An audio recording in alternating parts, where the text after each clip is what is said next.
All right, let me highlight. All right, I got a spotlight and then spotlight and spotlight.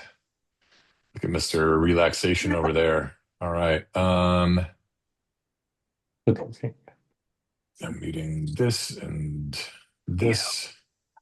John, whoops.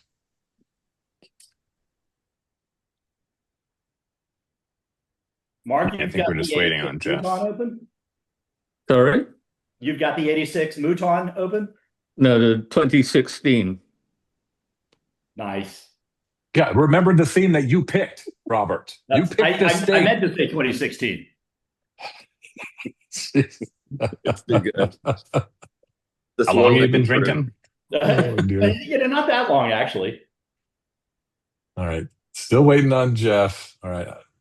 Carnes, I'm going to mute you. Yep. Grafstone, I'm muting. Come on, Jeff. Someone named iPhone joined.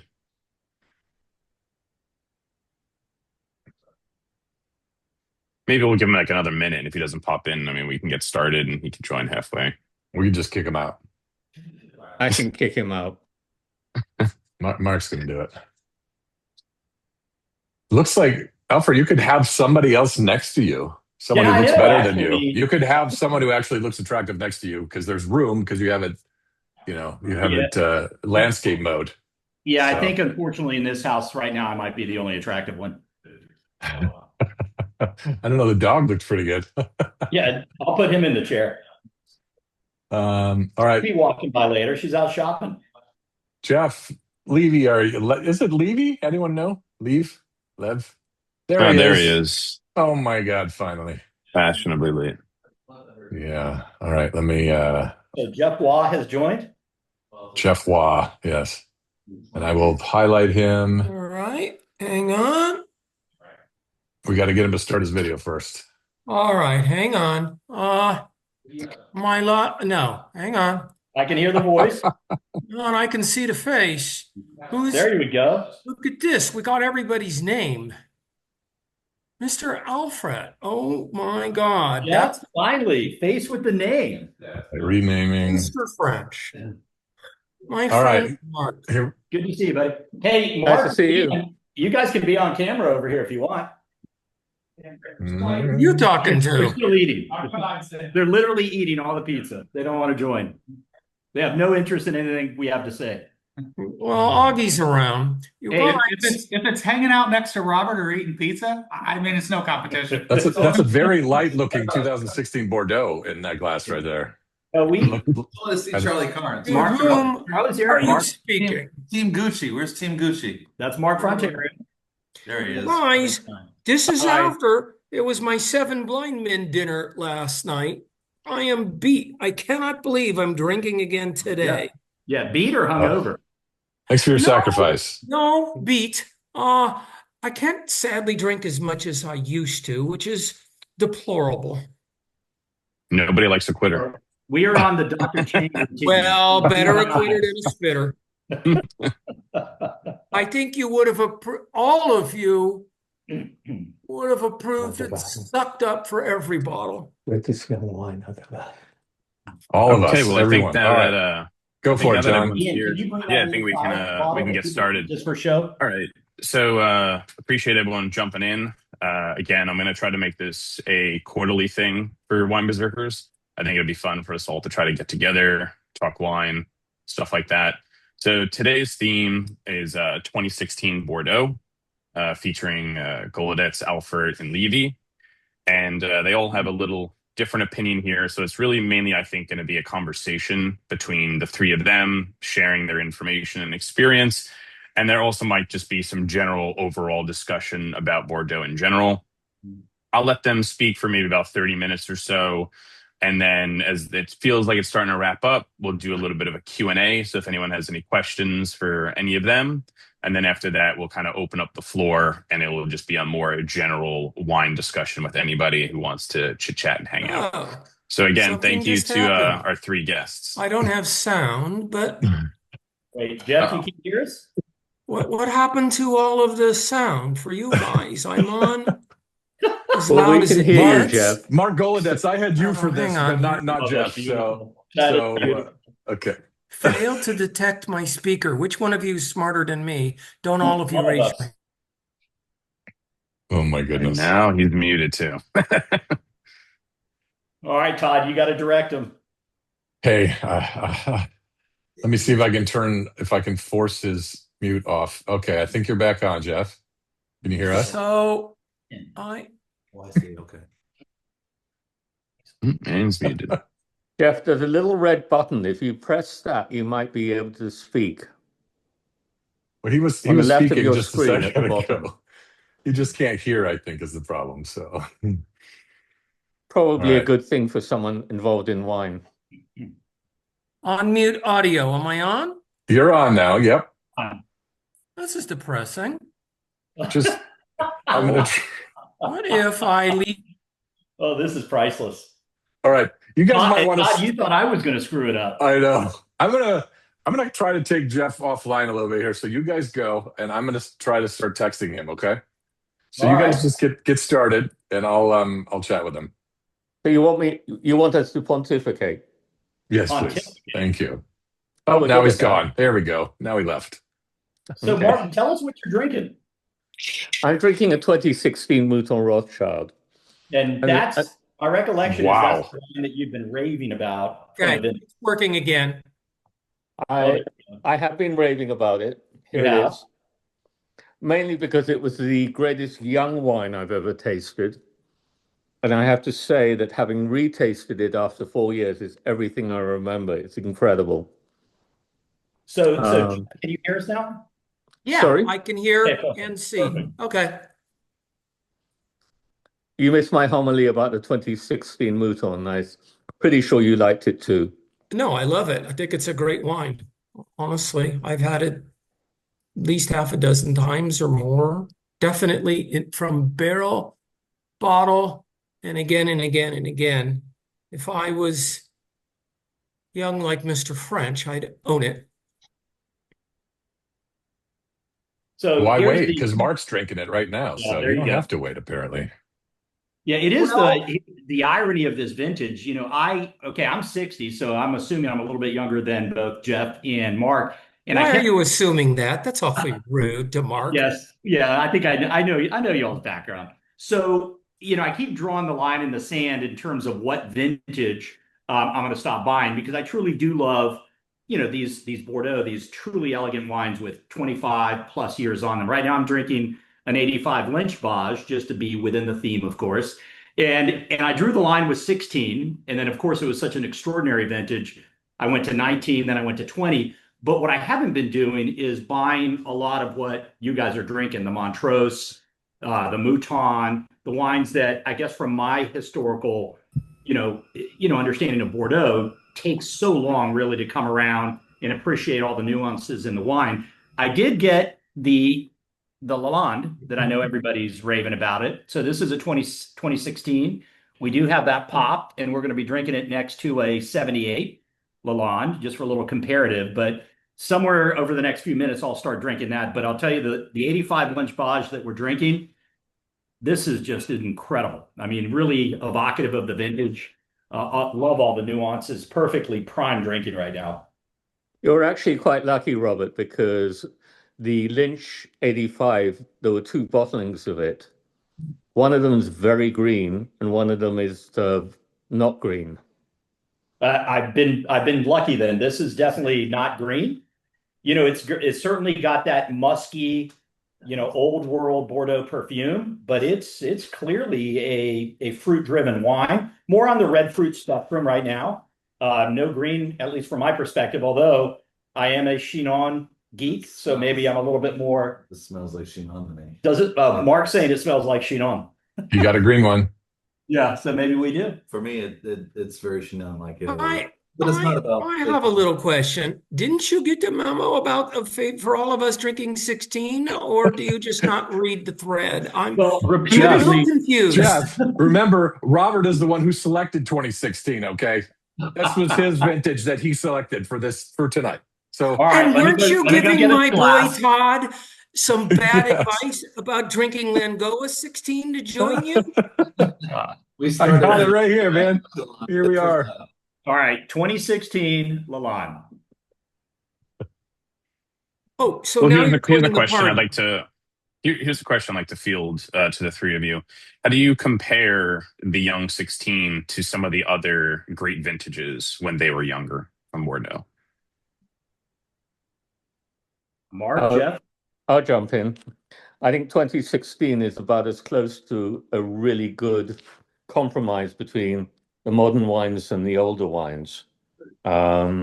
In the case of the Mouton, for instance, it's 13.5% alcohol, and it feels beautifully balanced and very poised.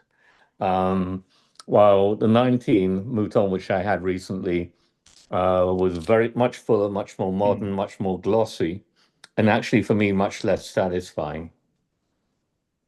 So that's one example. I think 2016 is undeniably going to be a great vintage. I bought very heavily the Mouton, and unfortunately, I'm not going to be around, I don't think, when it reaches its apogee in about 20 years. It's very young, and this is going to be a very backward vintage. Could I chime in? Yeah, please. No, Jeff, we don't want to hear from you. Yeah, Jeff, don't be a wallflower. Yeah, that's my personality. Mark and I have met in person. Now that I see Todd drinking a decent wine, maybe I'll have you up one of these days. I was worried about you. But now that you're coming to this side of the table, well, this is going to come as a shock to everyone, but I see everyone's seated, right? I don't agree with Mark and I don't agree with Robert. Oh, where do I start? Oh, be still my beating heart. But everyone should know or does know I like them both, and I think we all like each other. And I happily drink with them, a little more happily with Mark because, well, he has better wine. But just getting you rubbed. No, I want to go back to Robert. And Mark will agree with Robert and disagree with me is my guess. Although him drinking this wine at this age, maybe not.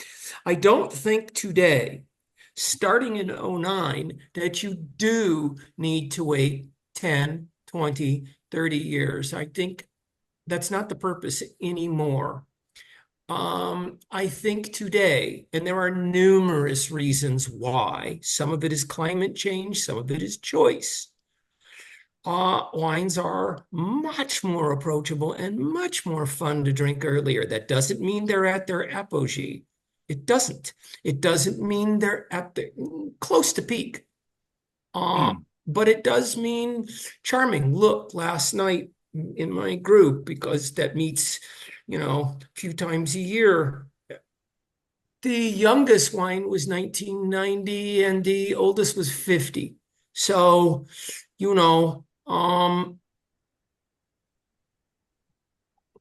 I see it, Brian. So I drink a lot of old wine and I love them. And every great wine experience I've had has been with older bottles. But I do really think that today wines are beautiful young. To answer whoever answered first and then asked first and then answered Brian's question. How do you word it exactly? The difference between 16 and then previous peak vintages? Because I do think we all agree that 16 is a peak. It's a pinnacle vintage. It is. I don't know anybody that disagrees. Did somebody ask that exact kind of question or no?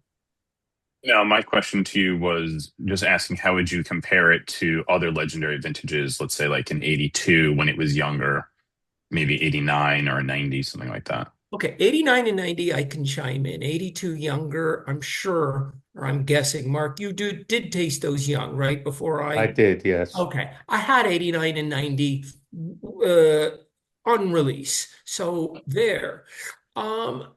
Well, I find those two vintages quite forward. I find them ripe and in the spirit of they're in the spirit of really ripe vintages that we're getting today, like '09, like 16, like 22. Those are really ripe vintages.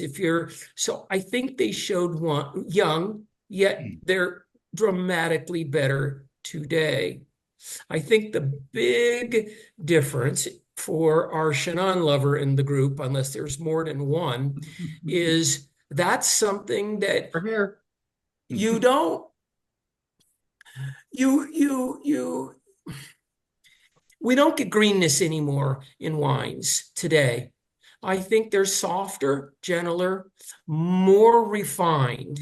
They're more elegant. I do think that they are going to age as well, but they will age different. For sure. I mean, they're not going to be the same, but everything in life is different. Jeff, I completely disagree about elegance.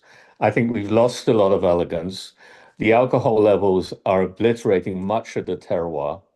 And while I agree with you that those who like wines young, these show better young, I think the long-term prospects of these wines is much, much less, for much less greatness than with the wines we saw from 82, 89 and 90. What vintage do you start that thought process at? Do you start it in 90, in 2000, in '09, in '05? Where do you start that process of thought that things are different? I do agree wines are higher in alcohol, probably some of it's choice, some of it's climate. But where do you start that, if you don't mind me asking? I would say that the beginning of this was 2009. Yep. And I remember thinking that there were problems when I went to Haut-Brion and tasted the 2009 Haut-Brion and found it basically, for me, I mean, I used to collect Haut-Brion religiously because I love the wine and I love the terroir. And by the time I tasted 2009, 10, 12, 15, the terroir was beginning to be very much less obvious in the younger wines. And having tasted the 10 recently, I don't see it there at all. Fair enough. I think you're losing Bordeaux and the Bordeaux-ishness of wines. Yeah, the pendulum has been swinging for a very long time. And I think all of us that have been drinking for 20, 25, 30 years have watched it in progress. And, I do think 2009, 2010 was literally the pinnacle of that pendulum swing, where you've moved widely away from classicism into hardcore modernism. Seems to me that the wine making practices have changed, and we're seeing better wines made now in 16, 19, 20. But '09 and 10, to me, I don't want to call them abominations, but I own very little of them. And I agree with Mark. That's not really evocative of Bordeaux as I want it to be. I do want to go back to Brian Grafston's question, because I think that's the $64,000 question. The three of us clearly are in agreement that 2016 is a wonderful vintage. I've had a lot of it. I've bought a lot of it just in anticipation of this Zoom. I've had quite a few bottles just leading into it. This Lalande is pretty excellent, but is it really going to show the complexity, the nuances, the intrigue that something like this 85 Lynch Bage is showing to us right now? And Mark, are you going to pop the 78 Lalande? I think we need to try it, don't we? We are going to do that. All right. That's where I side with Mark. I just think and again, I'm not saying one is better than the other. It really depends on the audience. For me, I appreciate that sort of old world complexity and nuance and intrigue that you get from these really old wines. But 16 is an absolutely delicious vintage. And again, I've bought a lot of it and I'm really enjoying it. But the question, to Brian's point, is what's it going to be like, in 2036, in 2046? I don't know. I think we're all prognosticating, but none of us really know. Okay, so 3 points. I should learn to write stuff down so I remember what those 3 points are. We all have one point would be fine. Okay, so, well, look, throughout history, after phylloxera, people said the soul of Bordeaux changed, okay? in after, after the frost in 56, when you had so, you had big changes once again in Bordeaux in what grapes were there. Everybody said, oh, it's changed. I guarantee you, and Mark is young enough to remember, see how kind I am. Mark is young and handsome enough to remember that when 82 came out, and I know I'm not in the game at that point, but when 82 came out, people did say Bordeaux lost its soul. 89 and 90 for sure, higher in alcohol, picked earlier. Bordeaux lost its soul. Bordeaux keeps changing. I think Bordeaux is the most change-worthy, in part today, because of the vast amounts of money and research that they are able to do and work in the vineyards. I do think Bordeaux is always going to go through changes. Lastly, my opinion on 16 Pichon. I own 82 Pichon in my cellar. I have older Pichons in my cellar back to the 50s, and one bottle of 28 that in 2 years, God let us be here that long, yeah, I'm gonna pop.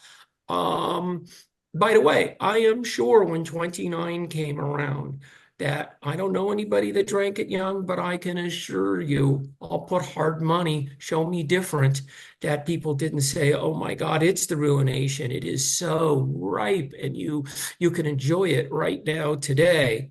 But at any rate, my guess, and it's a pretty good guess, but not a guess, we're almost approaching 17 years of age on the 2009. You might not like it.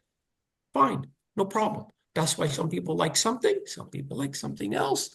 But man, that's a big, big, big difference. It's already 17. At what point do you say that? Does it need to be 30? Does it need to be 40? I don't think so. Well, let me go back on this historical thing, because the one thing from undergrad onwards, I've always been fascinated by the history and looked at the history of Bordeaux. Throughout the 20th century, up to about 1980, Bordeaux struggled getting the alcohol, and the average was below 12. Yeah. And in most vintages, the wines were chaptalized. Not much you could do about it, but in order to make it drinkable, you had to chaptalize. Latour had maybe half. The yields at Latour were tiny until you realize that the half of vineyards had been abandoned, which is strange for us to think now, but it's pretty incredible. So we've got most of the 20th century where you struggle to get 12%, and you've got 2022 where you were struggling to keep it down below 13.5%, 14%. So you've got a 2% difference, which is, I'm no mathematician in my head, but it looks as though that's probably about 20% increase in alcohol. You've got more opulence, you've got glossiness, and finally, the whole definition of ripeness has completely changed. And one of the... Oops, I'm sorry. I was just going to say I agree with everything.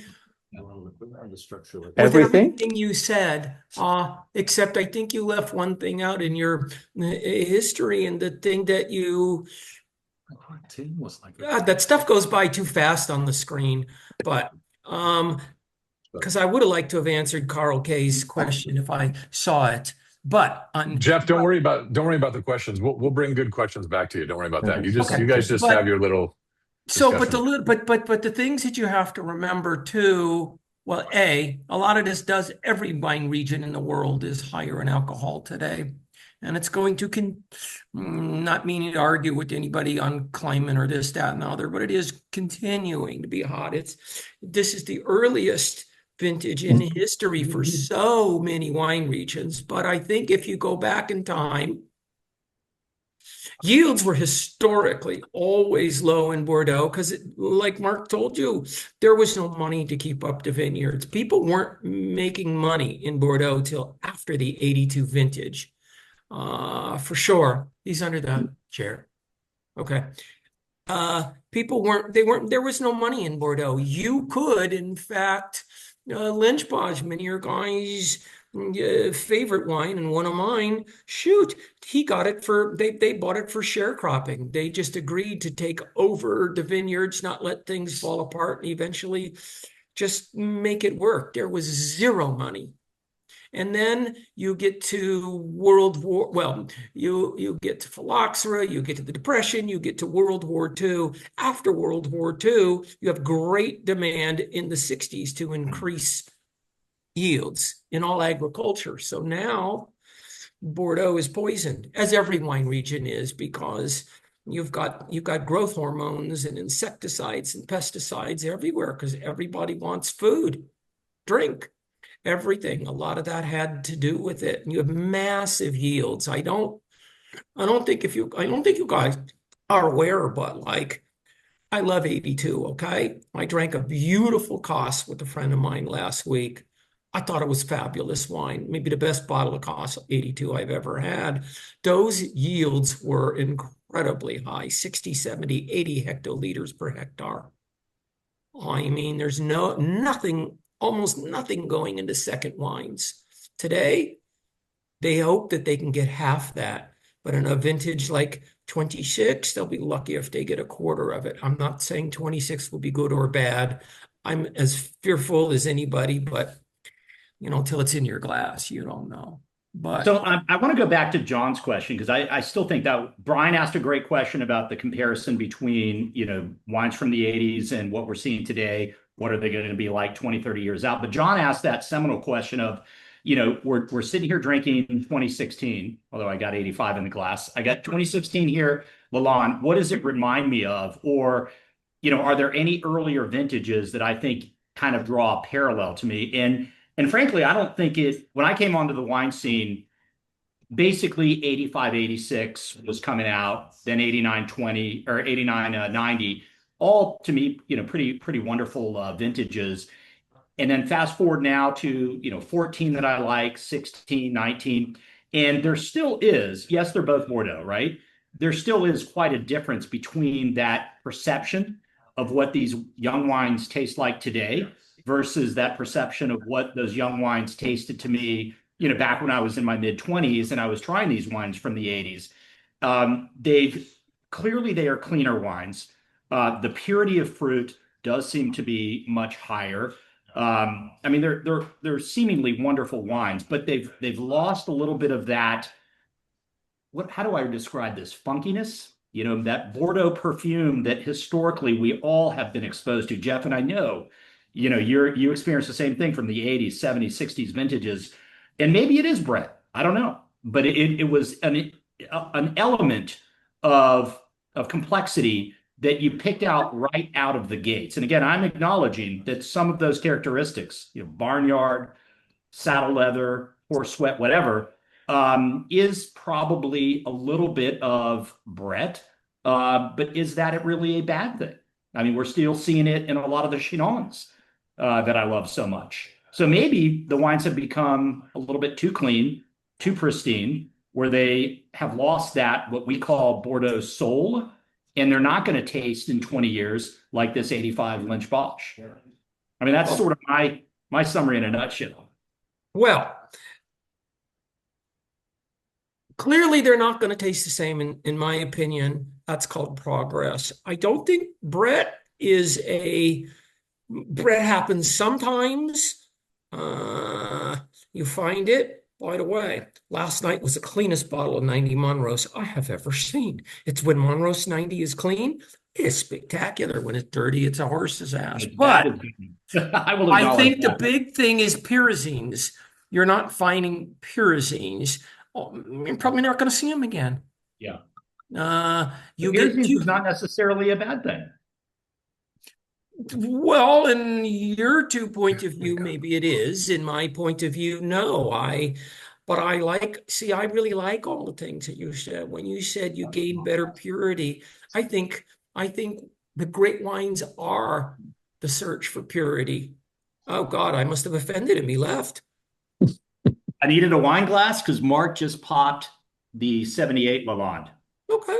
Yeah. Okay, So again, rather right than- on topic, as always. I thought I Just right on offended you. topic. Again, There you go. I'm a very thematic person, right? Okay, all right. So it is in keeping. We've got the 2016 We're Lalonde, just comparing the two. and now we've got the 1978 Lalonde. We have a 79 as well, which we may or may not get to. Yeah. These guys are kind of complaining that they got to get up early tomorrow. Where I have nothing on the. I mean, the guy who just posted now, yeah, everybody wants different things.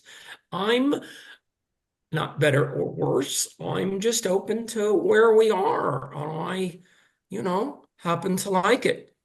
I'd like to offer a leading question for the three of you. So on the 2016 vintage, do you feel that left versus right bank or any of the regions and sub-regions, are they all equal? Or do you think that some are performing better than others? If you had a choice to start, who would you start buying right now? Assuming, let's say you just lived forever.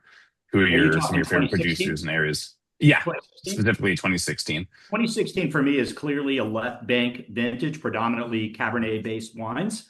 I think Margaux generally knocked it out of the park. I think Saint Julien knocked it out of the park. Pauillac as well. I literally love left bank 2016. I think it's exceptional. It's almost like shooting fish in a barrel, frankly. I think 2016 is a bit of an exception, though, because if you look at, say, 18, if you look at 15, if you look at 19 and 20, they're much richer. They don't have the whole acidity. I mean, the thing that's remarkable about this is the acidity. I'm used, as you probably all know, I loved VCC. It was my choice of wines, and I collected it assiduously for many years. I'm finding that the modern VCC, even the 2016, is no longer to my taste. Right. It's quite right. Yeah, 2014 VCC is exceptional. Which vintage? The 2014 versus 2016 VCC. By the way, 2011 VCC, and 2011 is not generally considered a great vintage. Pomerol, for me, really was exceptional. Yeah, And Magdalene. Yes, it is. I'll agree with you on that. Once again, I know this is shocking to everybody. Do you know I don't agree with you guys? VCC. 11's as good as 11 can get, for sure. 14, I find underripe and a little dilute. I do vastly prefer 9, 10, 15, 16. I think 18 might end up being too alcoholic for it. Sadly, I don't own enough to see them. I'd have to taste them over there, because other than buying a couple friends' wines, I don't get to see them. I did have a remarkable Lafleur at the property this year, 18, but I don't get to taste them. I just don't. My younger friends hopefully will buy them, but that might end up maturing too quickly. It's possible that some wines are gonna mature too quickly on 18. Okay, Jeff, let me ask you the question. Something like the vintage 2020, which is much higher alcohol, much glossier.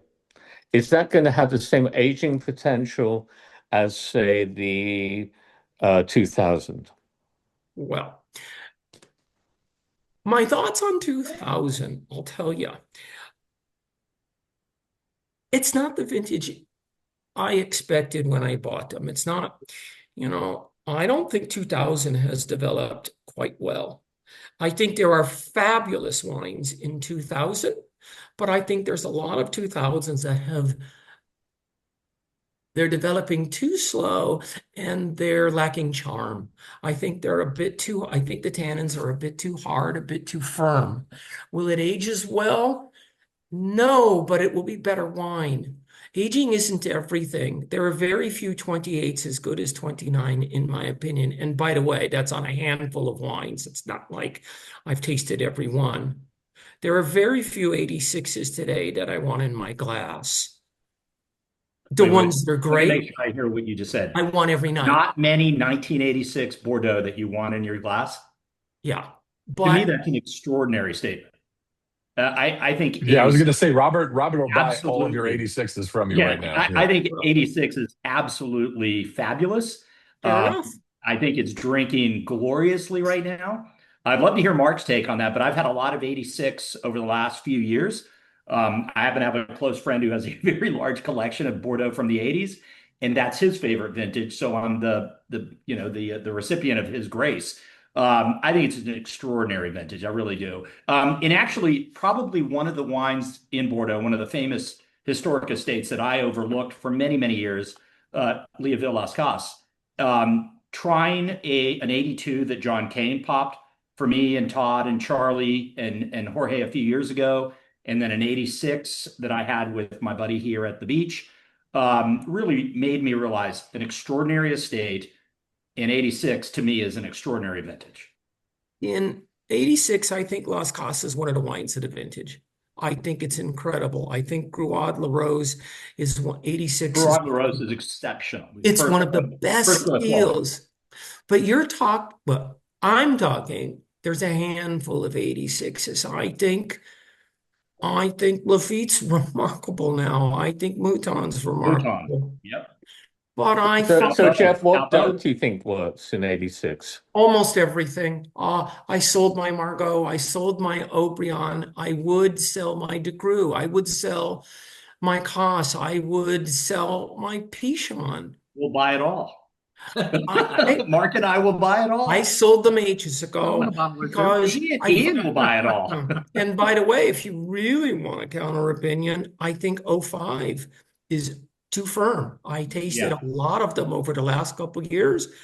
I sold almost all my 05s. By the way, I'm not a fan of 95. It's the same. But the 05 is an interesting one. An 05 is the interesting one because Jeff, you were the biggest fanboy of 2005 Saint-Emilion of anybody that I have ever seen. To me, that was a grotesque appellation in 2005. And unfortunately for me, I had come back after a wine hiatus. All these critics were raving about 2005 Saint-Emilion. I bought a ton of it, and I ended up, wholesaling, getting rid of a ton of it. So it's interesting for me to hear you say you're not a big fan of 05 because I'm not. I haven't been a fan of this. Today. Now, let me just comment about the left bank because I've held on to a lot of my 05 left banks, and I've had a lot of hope that these wines, they have incredible structure, density, that they're going to evolve into something. I had a Duhart Milan last week, 05. Lovely wine. Is it really going to be an exceptional wine like I had hoped? I'm not sure. I'm not sure about 05. I've started to put 05 sort of in that category of 09 and 10, where the modernism, the late picking, the oak just got a little bit too heavy-handed, and they're perhaps never going to really, mature to that degree of nuance and complexity that I want in a wine. I'm still holding on to my 05s, but I just don't know where they go. I think to Jeff's point, I remember going to Bordeaux, and the first tasting that you always did was the right bank Rive Droite tasting. Sorry, guys. The Rive Droite, the right bank tasting, where you had most of the satellites and a lot of the minor wines and a few of the more major wines in a large tent and then tasting it. And I'd come to Bordeaux hearing about how great the vintage was. And I thought it was utterly revolting. That first tasting was probably the worst tasting I've been to of a so-called great vintage. And the reason for that was this was the height of Parker-inspired extraction. And they were extracting the hell out of those wines, and they were revolting. We then went to some better 05s on the right bank, and then the left bank was a revelation as to what the vintage could actually do. So I would be a little wary of writing off the whole vintage. I think you have to sort of select fairly carefully, but when it's good, it's fantastic. I know, Mark, you're a big fan of 2005 VCC. Mm-hmm. You and I are both very big fans of Magdalene 2005. Yeah. I think to me, those are two of the wines of the vintage. Outside of First Gross, those theoretically could be better, but those two to me really stand apart. One moment, Jeff. I'd like to steer it back to to the primary focus on the 2016. So I have one other leading question I'd like to share with the three of you before we open it up and let other people ask some questions. So I know earlier in the conversation, Jeff, you were mentioning that your stance is you don't feel that we necessarily need ageability that much anymore. Oh, no, that is not my stance. That is not what I said. I said that the wines drink well young today. It has nothing to do with ageability. I believe they will age just as well in different ways. I never said we don't need ageability. That's a definite misquote. That's a lot of the fun. Cheap. I love going into my cellar, finding something I haven't seen for ages and go, let's see how you are. Yeah, I know. I just think that you don't have to wait. Well, I know you don't have to wait decades anymore. Those days are gone. It's not what wine people want. It's not what consumers want. It's not going to happen. Okay, really, you think every chateau has just abandoned ageability in their wine making? No, right now? that's not what I even said before. I don't think that's the case. I think everybody has ageability in their wine. What I think is, gee, I got to taste 16 Latour. This year was 19. Last year was 16. I think they're remarkable in your glass today.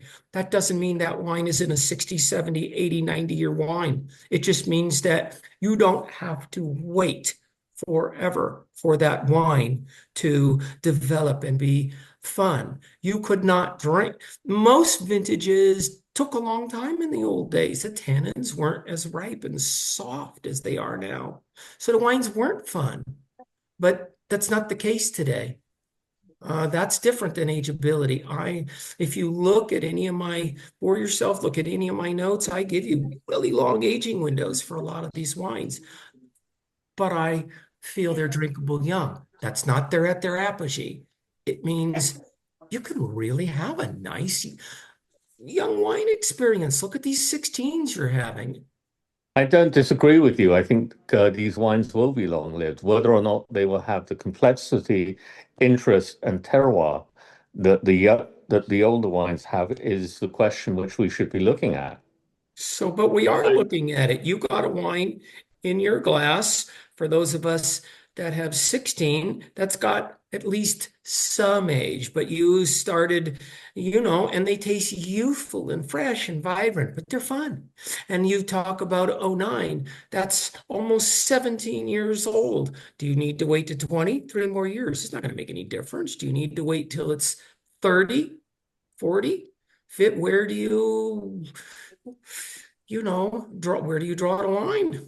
They'll never be the same, though. I mean, They won't. if you compare, say, the 2009 Aubryon to the way that the 90 has developed, or even more so the 89, they're showing incredible terroir. They're showing a lot of complexity. They're showing that Brictas leather, which you will never find in the 2009 and 2010. They're going to be long-lived, I agree with you, but they will not be as interesting as the older wines. Well, I'm going to disagree, and that's fine. And at the end of the day, that's why I love you, Jeff. You disagree with me. There was not everything. We usually like most VCCs together. I'm just not as much of a fan as the cooler vintages as I am on the riper years. You like the 15s and the 18s, and I like them, but I know that they're big. 10. Well, 10 9 for me is better than 10. 16 is better than 15. 16, 19, 20 are spectacular years, and they're all better than 18. 22 might be better than all of them. So somebody asked the question, what are, for somebody that is just getting into Bordeaux, or that somebody that wants to start buying, 2016s, understanding this is an excellent vintage, what wines, what appellations should they be looking at? It? Mark and Jeff, I didn't hear what appellations you thought shined. I was a big fan and am a big fan of Margaux. Saint Julien as well. We popped the Langlois Barton. This, when it came out, was $50. This is an extraordinary value for what you're getting. God, I think that's expensive for that wine. Okay, for me, 2019 and 20 were even back in 1967. I bought it for $8. Well, for me. I mean, think about the world of wine. That's a great value. And here we are buying an historic chateau, an historic wine for $50. Where else in the world are you going to find Oh, is that? it $50 today or $50 on release? No, today it's about 70, and that's still a good buy. I think it's a lot of money today. Okay. And that isn't, comparatively, California, Burgundy. those are all different. I think it's a lot of money for Bordeaux. And by the way, last night we drank almost all, first gross and other stuff. So it's not like I don't think wine's worth money. If I could answer your question, if I was advising somebody who's just getting into wine, what I write on my site and what I tell people, and I do tastings with groups and stuff, I tell them don't buy wine and store it. Taste. Go through all the different wines and wine styles. It's more important that you develop your particular sense of like, dislike, taste, and understanding why you like that wine instead of going out and buying wine when your taste will evolve and may or may not change. I would tell people that. If you ask me what appellations perform best in the great vintages, what makes really the final straw, what makes a great vintage, every appellation is great, top to bottom. And by the way, top to bottom today, I actually think, no, I don't buy them. No, I don't need them. But man, if I was starting out, I would have no problem seeing guys buy Medocs, Côtes de Bordeaux. They're really strong today. And they weren't, but they really are. That's climate. They can get ripe wine now where they didn't used to. I gave so many nice scores to 22 Medocs, simple little $15 wines. They were remarkable in that class for that little amount of money. I have to say that if I was starting out, or in fact, I was advising a very close friend of my son's, and he's starting out, and I said, join a wine group. I was lucky enough in 1986 to join Winos of Westchester. And for about 8 or 9 years before I went to Europe, this was the way I learned. I learned to taste. I learned what the different wines were. And there were older people there to help guide me as I went through it. And I can't think of a better way of learning. And I think the Berserker, you can find groups now where you can learn. I can't stress how important that is. It's funny, starting in COVID. So, I'm fortunate enough to be able to taste from Bordeaux and Chateauneuf in my house. Okay. They send me, I don't know, Bordeaux, some years 900, some years 750 wines. All the neighbors see the boxes. I'm kind of well known on our street now. I have helped some of these guys and turned them into from junior to semi-senior winos. They get to taste a lot of different wine with me, and it's great. The best way to learn about wine is to open a bottle. You don't need to go out and buy stuff. You need to try stuff. That's my honest suggestion. And then, hey, I agree that there are wines that you're gonna like, and wines you're not. Robert, I drink with you, but bro, some wines where we have our Venn diagram where we're gonna agree. Mark, the same. Todd, the same. And other wines we're not, and that's half the fun. I totally agree. All the fun. Let's go back to again one of the participants' questions, which I really thought was excellent. What appellations shine? But in particular, I'd love to hear, Mark, from you. Clearly, you're just a massive fan of Mouton. Let's put it in a more practical price point. Let's say 50, 75 and under. What are some of your wines that you bought or that you thought really for this price point, wow, this is something, if I were younger, I would buy a lot of this wine? Yeah, no, it's good. Well, Segler, always. Excellent. I think that's usually a steal. Is that under $100 today? Sorry, I actually really don't know. It's about 70 or 80. It's a steal. It's a steal. Agreed. I bought always as well. What else, Mark? Isson.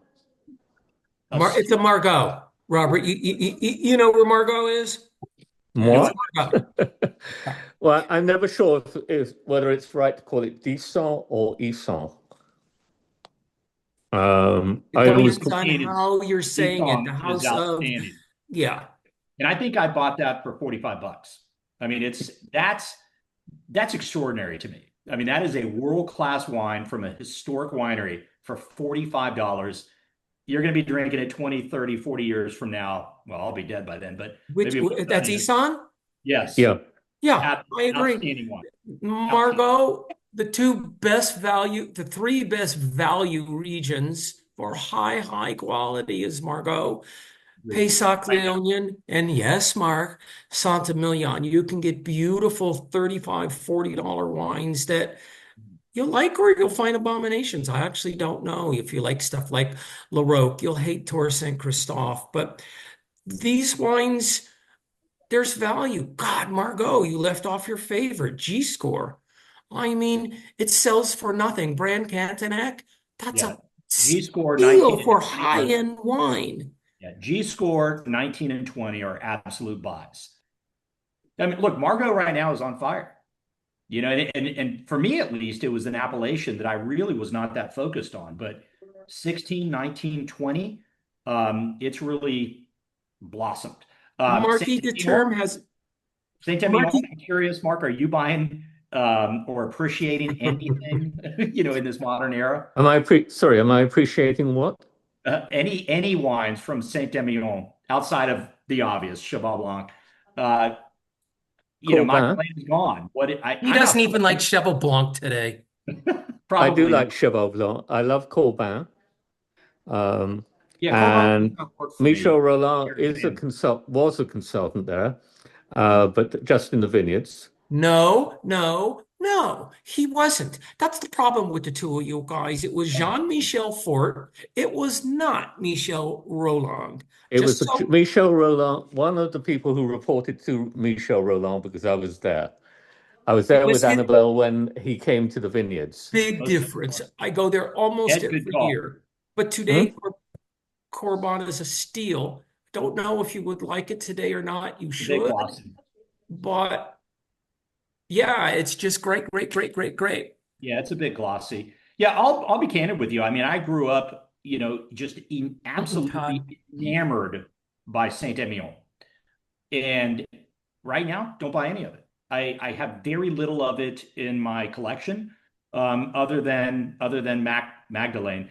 Craig Gleason, I think he probably wants to be heard on the yak palate issue, but that's the problem with Saint-Emilion. It really went pure gloss under Michel Rolland.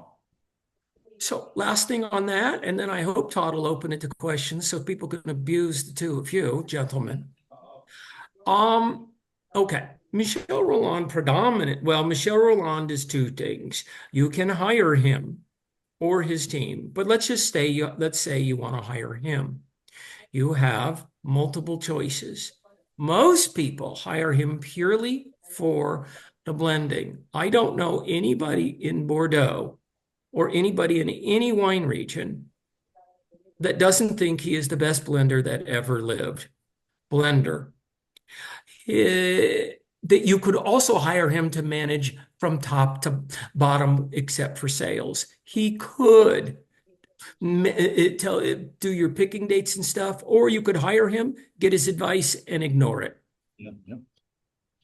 Either way, I disagree with you on the blending, because obviously the blending that he would like to do was of the higher, glossier, more alcoholic wines.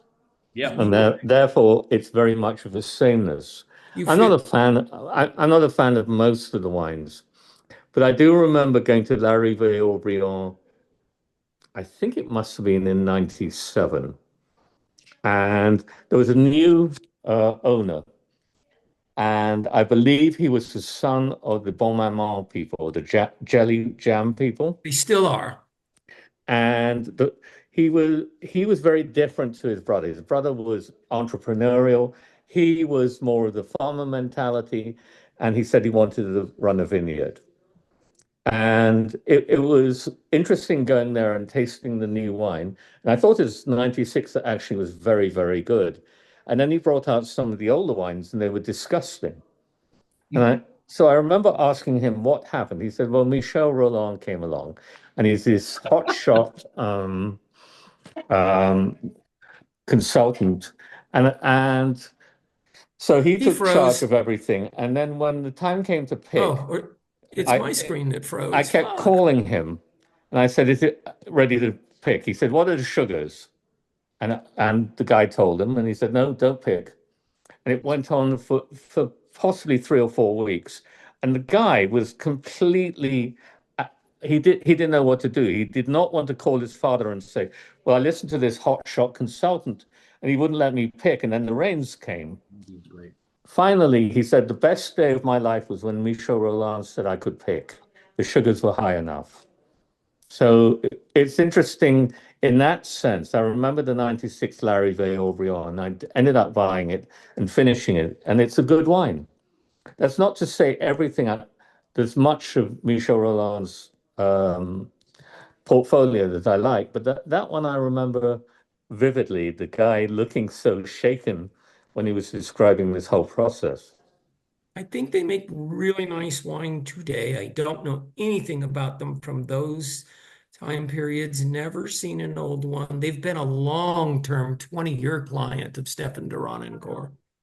But I don't know. So I want to try to shift this towards some of the other questions. We were supposed to do 30 minutes. It's been an hour already.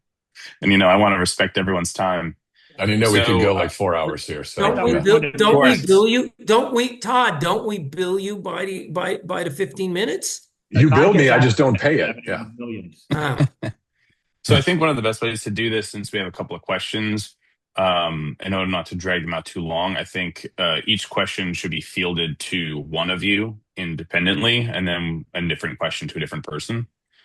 So since I know, Mark, you just spoke for a little while, I think, Jeff, I'm going to field this question toward you. Brian asks, how many years of tasting before you should feel comfortable buying to cellar? After all, one looking really to get into this hobby and buy wines to cellar shouldn't just taste forever. I'm going to be boring as fuck. It's whatever your comfort level is. I started buying, wine was cheaper, but I started buying wine right away. I had 0 friends to taste with in the beginning. Took probably almost a year before I started meeting people and tasting groups. So it's different. It's wherever your comfort level is. We'll field this one to Robert. So Danny wanted to ask, I wanted to pose a question. If you owned 6 bottles of a particular 2016 Bordeaux and had a 40-year drinking horizon, how would you approach them? Assuming 2016 evolves along the lines of a vintage like 1982 and drawing on your experience with the 82s over the past 4 decades, when would you start checking in and how would you pace those 6 bottles over the next 40 years? That's a fabulous question. And it's funny, the minute you started, reading the question, I thought of 2 estates, Montrose and Leve. I think these are wines with an amazing track record, historic for longevity, and I'm generally thrilled with most of their vintages. So with 2016, I think those would be 2, complete winners. Montrose a little pricey, but so you didn't put the price factor into the equation. But if you've got the financial wherewithal and let's say you're 40 years old, I would grab a case of either of those and not blink an eye. Probably Jeff and Mark can prognosticate better than I can on when I would start drinking them. But 10 years out, I'm drinking this Lalande. It's not ready. Is it enjoyable? Sure. But enjoyability is not enough for me. It's got to be something more. It's got to have complexity. It's got to have nuance, really more of an expression of what the wine is all about, what the terroir is all about. We're not here at 10 years out. I would probably start 15 plus, if you've got 6 bottles, but if you've got 3, 20 plus. Can I add one thing? Robert, that's great. When you're old as fuck, like all of us, and you have a lot of wine in your cellar. But today, that's not reasonable. Most people don't have cellars. Most people don't have patience. Most people don't want to rent wine storage. Most people are going to buy a few bottles case. They don't have those wines, and they don't have that choice. Why you're so dogmatic about that? I mean, that's why am I so dogmatic? Hang on. No, why am I so dogmatic about what? About the fact that younger people are not going to appreciate a wine that they're going to follow over the course of their adult life. I didn't say appreciate. I said most people don't have the choice. They don't have 100, 200, 500, 1,000 bottles at home to find one to choose from. I never said any of that. But the question was from somebody that does have the financial wherewithal and clearly sounded like somebody that is younger, that is willing to buy wines in that 6 to 12. Different, yeah. Then your answer's fine, but I don't think I mean, I was responding to the question. Yeah, but I don't think today that's practical anymore. I'm not sure if I agree with that. Fair enough, but that's what you see. You guys have so many threads. You have these big long threads about people not buying wine and not drinking wine. Let's try to stay on topic here. I appreciate it, Jeff, but I want to try to get no, but I gotta say, I think that is Berserkers. It is a big part of it because I got a nice cellar and I can go in and pick what I want. I'm not that guy. The 30-somethings on my street, they got a wine fridge. They buy something. That's all they got to choose from. But we all started that way. People evolve. I mean, these a lot of money today to evolve. Actually, let's move on. Fair enough. Let's move on to the next question real quick. Can I quickly make one comment? I was talking to a friend of mine at a wine enthusiast, and he was telling me that this was a bumper year and that there were a lot of young people buying cellars. So for what it's worth, I think it's an interesting point to be made that there are people still looking to cellar wine for long periods of time. So I think I'll move on to the next question, which field to you, Mark. So Jeff Hollinger, I hope I pronounced that correctly. He asked, when talking about aging wines, are you looking for more tertiary flavors, or are you looking for tannins softening and acid resolving? Because personally, I don't find tertiaries taking over a pleasant thing. Matter of taste again. You're not going to get tertiary flavors by definition in a young wine. That comes with time, maybe 10, more likely to be 15 years or so. I'm personally looking for, in a young wine, for complexity. I'm looking for balance. And I'm especially looking, if I want a long aging wine, at levels of acidity. And if I'm looking at older wines, then I do like the tertiary. It's what drives me as a wine lover. Yeah, John Ania just made a comment, something about young people want instant gratification. I think we discount the younger generation. I think the younger generation, no different than us. They want to learn. They want to accumulate knowledge. They want to accumulate experiences. And wine is an evolving thing. The more exposure they get, the more they learn, and maybe the more they appreciate that some of these things in the glass really do taste better 15, 20, 30, 40 years later. And they're willing to start stocking some of these things up. I hope my son evolves in that way. I'm really, aspirational about the younger generation. One of my close friends, his son is in the Riviera right now, and we've been texting each other about wine. And Todd, you'll love this. He is registered and he lurks, but he hasn't posted. I'm about to lure him out. Jake Spangler. This is a young guy, 28 years old, that is going to evolve no differently than me, Mark, Jeff, and the rest of the folks on this thread, where you start to appreciate the complexity of wines as they evolve. You don't have to appreciate tertiary characteristics today. And if you like him young, drink it young.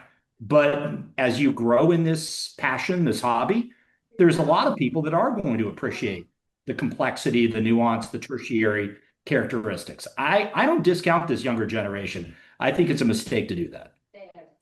Also, I think there's much more information out there than when we started. I remember going to Barnes and Noble, and there were four books on wine when I first started. Hugh Johnson's Encyclopedia, Terry Robards' Encyclopedia, and something from Alex Bestfaloff. I mean, I bought all four books.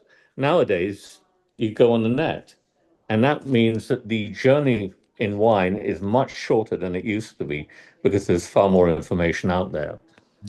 But then there's a danger, I think, as happened with the Chinese market, that they learn from books without reflecting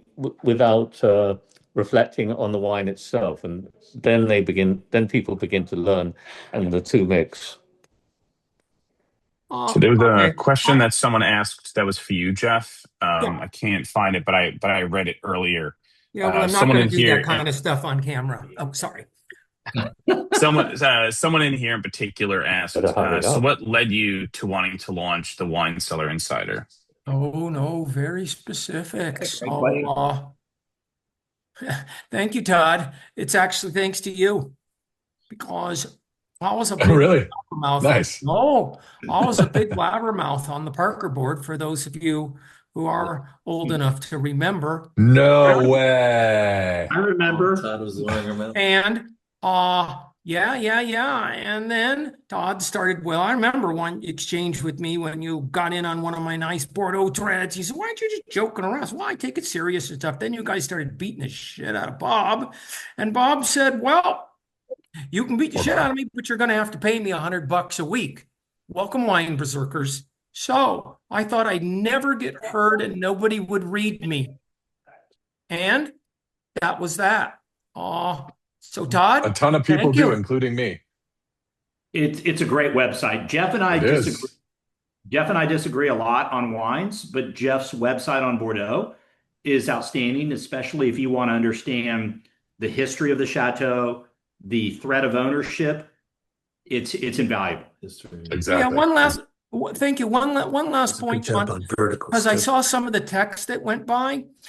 I do have faith in younger generations, but the guys that are on Berserkers, yeah, you guys are different. You guys like wine. That's why you're there. I'm talking about the whole general public in the world at large. I had a restaurateur last night. People just want to drink cocktails, which I find wants to drink. Well, the good news is, Jeff, we are there is a younger generation that is joining Berserkers. There's a younger generation that is lurking and wanting to post.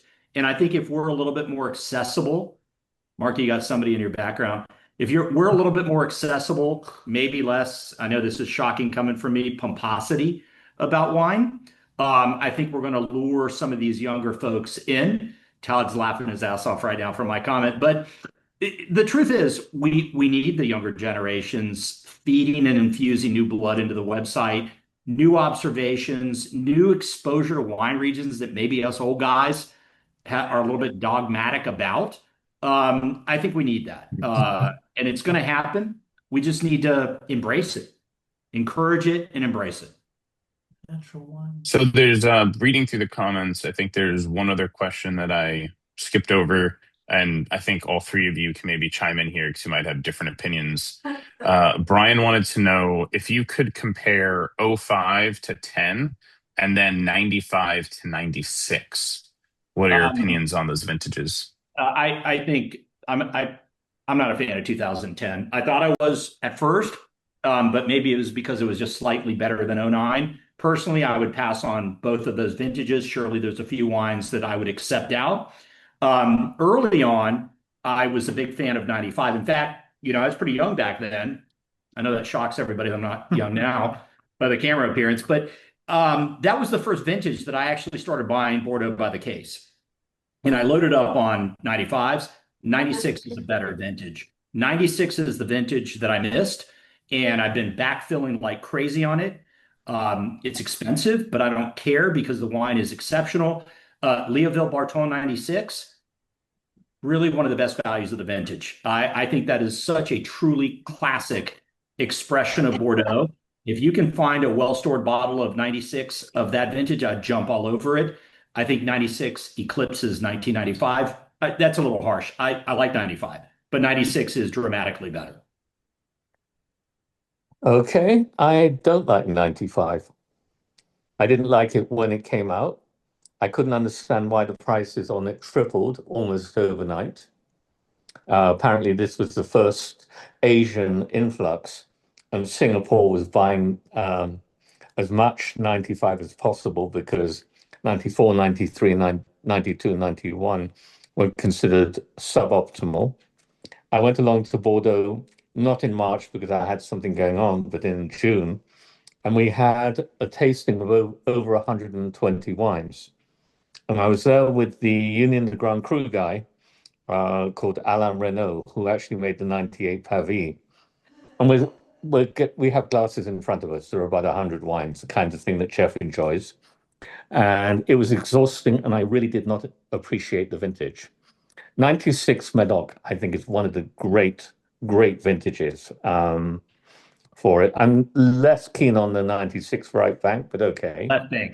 Left bank for sure. I agree. It's exceptional. I wish I would have identified that early on. It's an exceptional vintage. Absolutely. 09 and 010. I differ slightly from you, Robert, because I do like the Medocs in 10 more than certainly much more than the right bank. I mean, Trolong Mondo is still my poster child. It's a Frankenstein. 16.2% alcohol. Yeah. So Jeff, my recollection is you used a really interesting word to describe that Montrose is, and I'm probably going to bastardize the word, Caligulous or. Oh, I loved it. Very dark in color is what it. Yeah. Yeah, it is a very Frankensteinian word, but when I read your note on it, I laughed. You and I have talked shit about it. Remember, we've amused ourselves, but yeah, I agree with Mark. It's really one of the worst wines I think I've had. Maybe only second to 2003 Bellevue Mondot that Parker scored a 100. So if I can answer Brian's question, I find 95 to be in the same as 75, 86, 05, really hard, very firm vintage. There's a couple of nice wines that I like, but it doesn't work for me. I reminded myself of what I thought of 95 Leve Barton. I said, not only is it tough and hard, it's more green than the best British lawns. I think 96 is, as both of you. Long and hard. Yeah, I despise that vintage. And I think they make tremendous wine today. Never made better wine in their history. I think 96 is fabulous on the left bank. It's hard to think of anybody that didn't make a very good wine. Okay. Margot is not making great wine in those days. Only Chateau Margaux. And then if I go to Paysac, Léognan, I'm not even the biggest fan of Aubryon and La Mission, but when you get to the Médoc Peninsula, really like it. I find 10, it's firm, but not as hard as the other years. But I think 9 dwarfs it every time I taste it today across both banks. And I do get to see these two a lot. It is just my thoughts though. But yeah. John just asked the question, which 96 are not ready yet? Leoville Las Casas and Chateau Aubryon. There's no bottle. There's no bottle I wouldn't open today.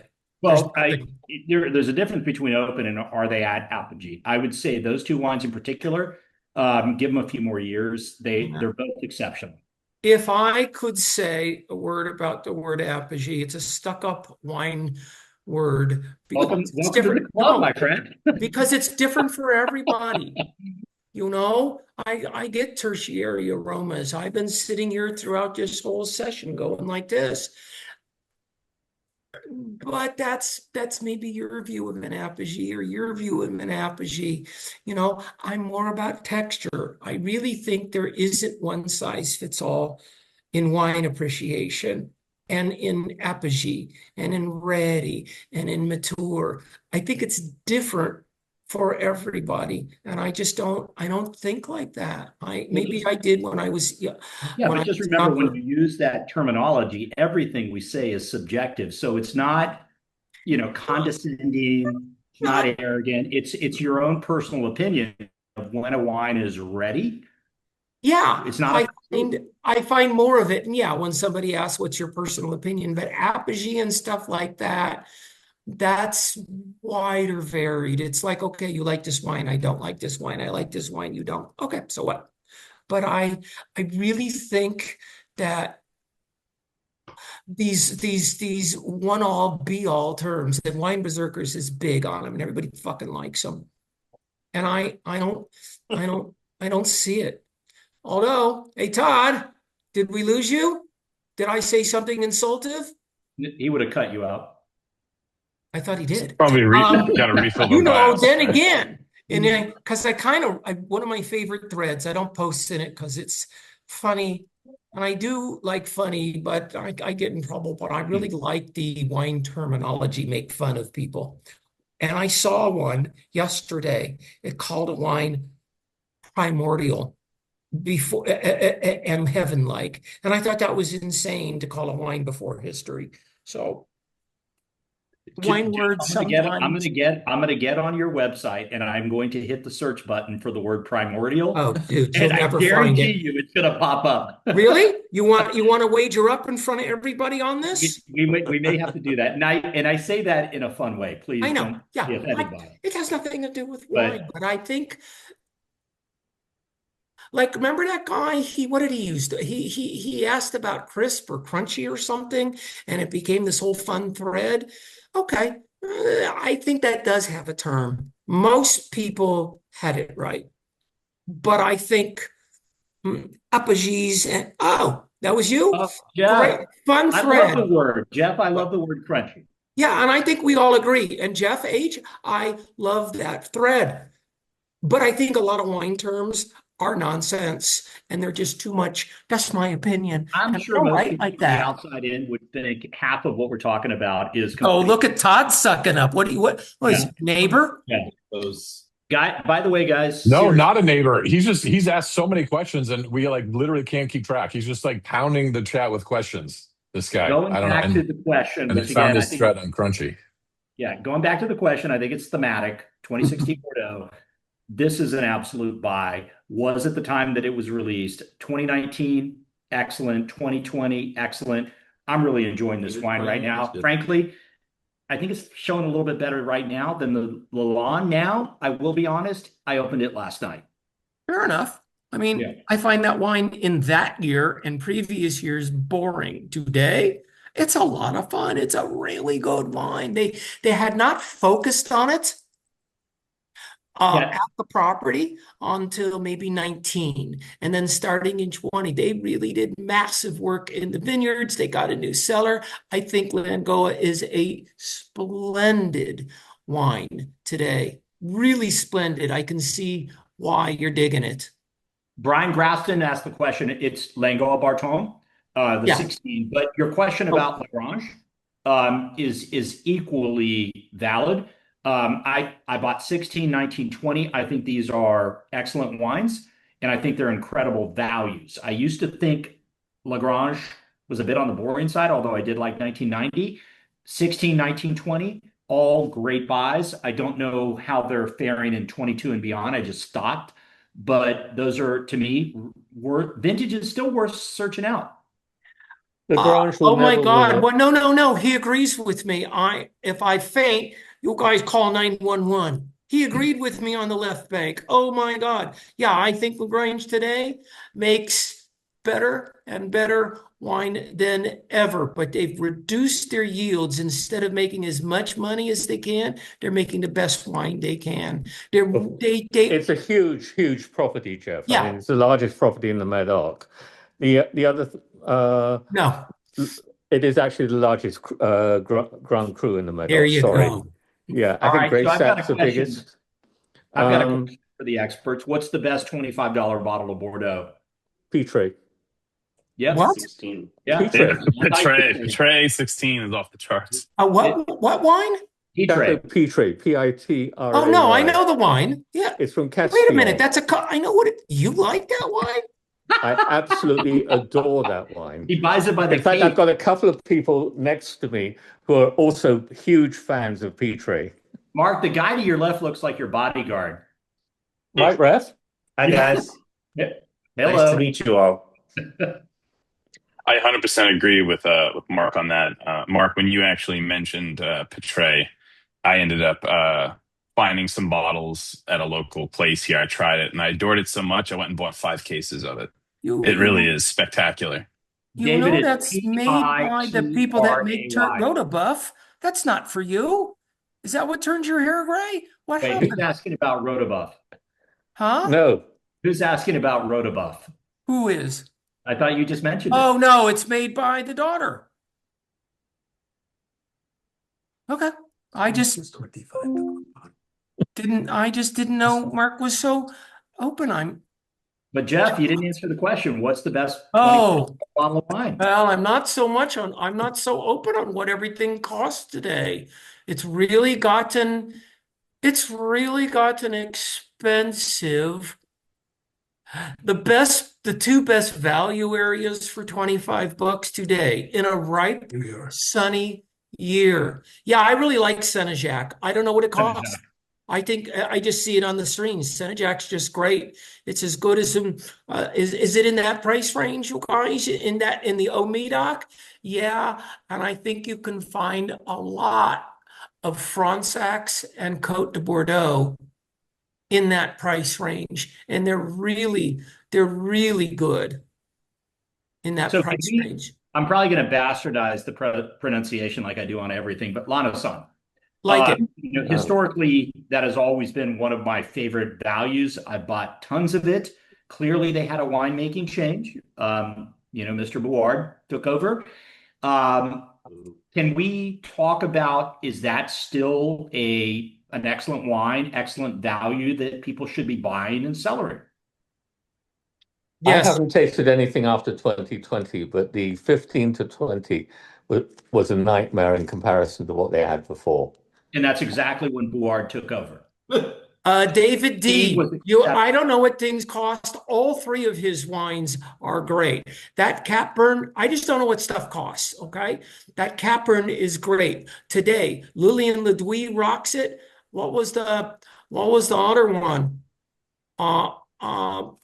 Yeah, there was one other one he mentioned. I think all of those are sublime wines. Oh, Grand Village, stupid good. For that small an amount of money. Stupid good. Yeah. Give me an extra $5 and I'd add Cantermo.